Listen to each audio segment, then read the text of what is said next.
Hello, my name is Koen Briels. I have followed some courses with credit contract in social sciences at VUB, and I wanted to make this presentation to show how science fraud and brainwashing at universities perpetuate social injustice and ecological overshoot. And specifically, I want to address the book Crisis and Inequality of Professor Matthias Vermeijren, which is a textbook on political economy.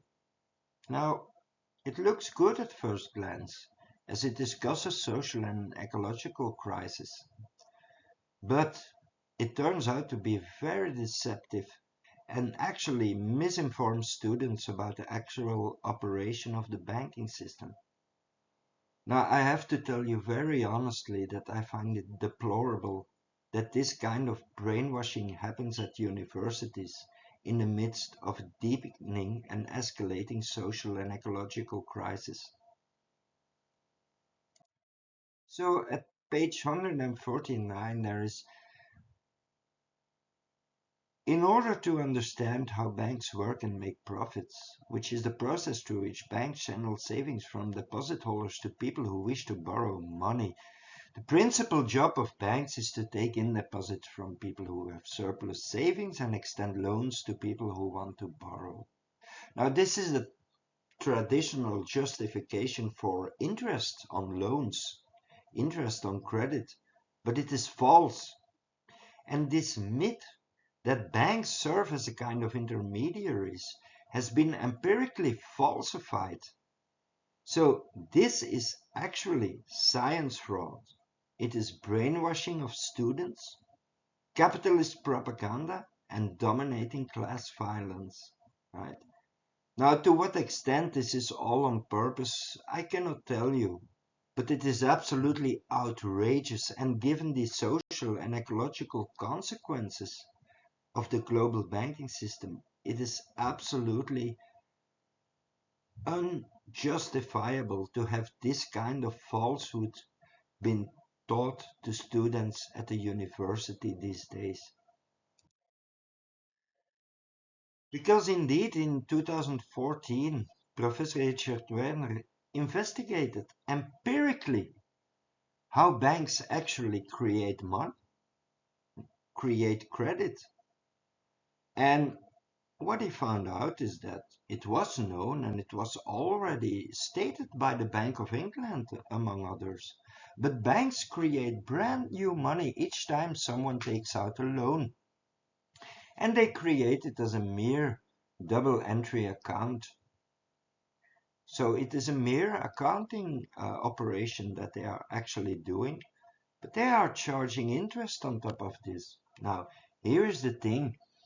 If they create a double entry account and there is on the one side the credit, on the other the debit, and when people pay back their loans, the sum is zero. So everything would be nicely in balance and able to return to balance. But here is the thing. The interest that is charged by banks is not created, so this has to come from another loan. Now, this is actually a Ponzi scheme. The global banking system has set up a Ponzi scheme wherein debt is fundamentally insoluble, as there is always less money in the economy than is needed to pay the outstanding debt. So banks have really organized a global Ponzi scheme of insoluble debts. And one cannot emphasize this enough because this is, of course, an enormous social and ecological problem. But this kind of books that are spreading falsehoods on the operation of the global banking system, yeah, they are preserving ignorance in the population, of course. This is academic level education, right? This is absolutely intolerable that this kind of myths and falsehoods are perpetuated, right? Because the result of the global banking system are absolutely terrible, in fact. I have already explained that it amounts to a global Ponzi scheme of insoluble debt and increasing debt. But it drives also an exponential economic growth imperative whereby it becomes ecologically unsustainable. And it drives deepening inequalities as it concentrates wealth and power with the richest 10% by interest on credit. That is completely unnecessary, of course, because we could have all credit interest-free with a kind of public or cooperative banking system. That would be absolutely feasible. So the global banking system as it is set up, charging interest on accounting credit, is anti-social, anti-ecological, anti-economical by design. And so my hypothesis is here that, and conclusion is that we are dealing here with undoubtedly the biggest organized criminal cartel on the planet is the global banking system under BIS bank regulation. So the banking system is fundamentally antisocial, and the primary function of banks turns out not to channel money from people who save to people who want to borrow, as banks create it out of thin air. But their primary function is the other way around.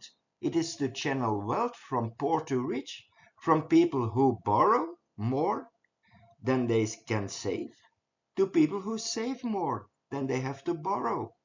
And this is a cost that is calculated in all prices in the overall economy. So even when people take out no loans at all, they pay this cost in all prices of things that they buy and consume. So it is a rather general cash flow from poor to rich, and this is the vast majority of the population to the richest, that is organized by the banking system. Now think about that for a moment. These banks, as we know that we could have all credit needed completely interest-free, right? Whereby it represents real value in the real economy, right? That is just exchanged. So they have perverted the medium of exchange into a medium of mass exploitation. Now the results are not only due to the banking system, of course, because the stock market and the real estate market in effect do a little bit of the same kind of thing. It weaponizing capital, financial wealth for the extraction of unearned income, basically. Right? But since 30% of deaths worldwide are of poverty-related causes, it is not only a kleptocracy that results, it is also a structural genocide, arguably.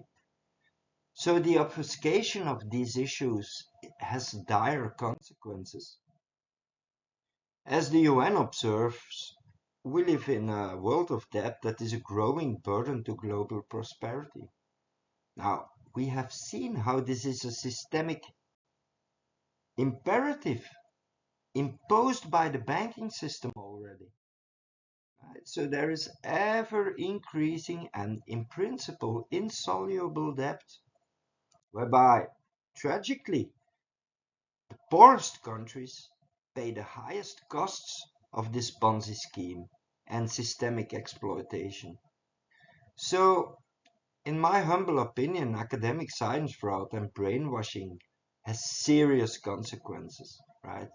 It perpetuates a system by spreading ignorance, a very exploitative, ecocidal and genocidal and even anti-economical system that could be completely different, of course, if we used a little bit of intelligence and innovation. Now, the anti-ecological properties of this kind of interest-bearing credit was already known in ancient Sumer, where scholars knew that compounding interest is frankly unsustainable in every real economy. So they knew that the exponential growth of compounding interest in the economy always exceeds carrying capacity of that economy. And so they had these periodic debt cancellations or under. Now, this practice of debt cancellations would be cancelled by the Greek and Roman creditor clauses. And this was the whole fight with Jesus in the Bible, that these Pharisees, who were a bit of Wall Street or the banker faction of Judaism, they no longer wanted to do these debt cancellations.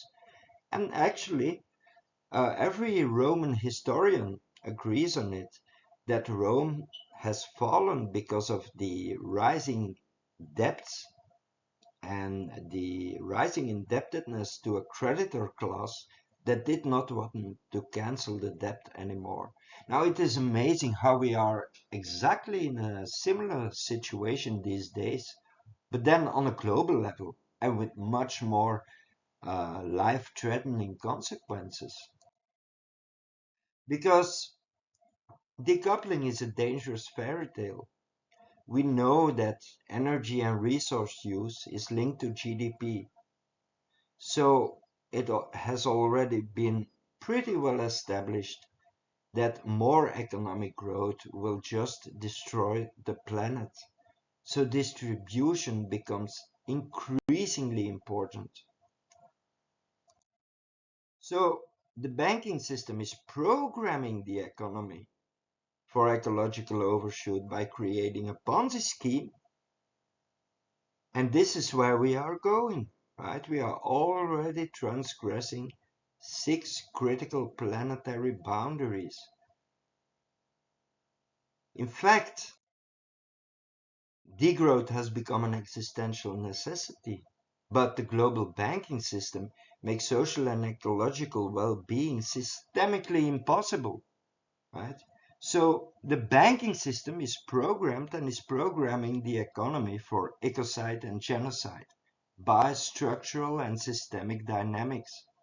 So it is no wonder that UN rapporteur Professor Olivier de Schutter observes that obsession with growth is enriching elites and killing the planet. We need an economy based on human rights, right? But the banking system, as we have seen, is absolutely constructed for social injustice, wealth inequalities, and is quite frankly, arguably the biggest structural violation of human rights on the planet. And here we come to this point where historian Carol Quigley investigated the capitalist elites, and he was welcome to their circles, and he made a kind of biography and historiography of these people. And he concludes that the powers of financial capitalism had another far-reaching aim, nothing less than to create a world system of financial control in private hands, able to dominate the political system of each country and the economy of the world as a whole. This system was to be controlled in a feudalist fashion by the central banks of the world, acting in concert by secret agreements arrived at in frequent meetings and conferences.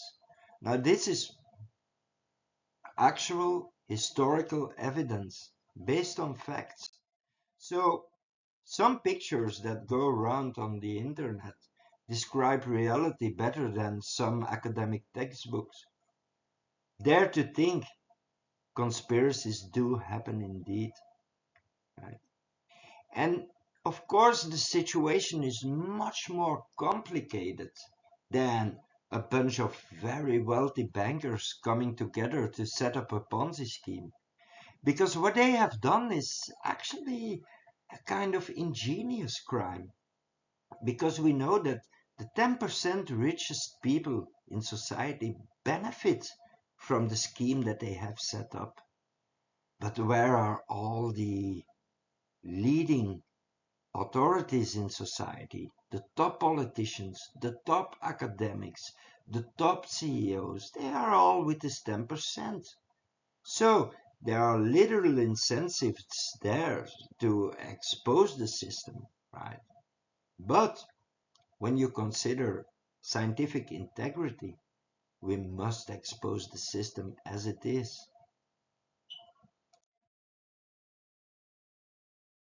I think indeed that globally this social ecological crisis is just from the fact that we are facing the consequences of the institutionalization of murderous greed. Academic brainwashing only makes things worse. Now, thank you for your kind attention.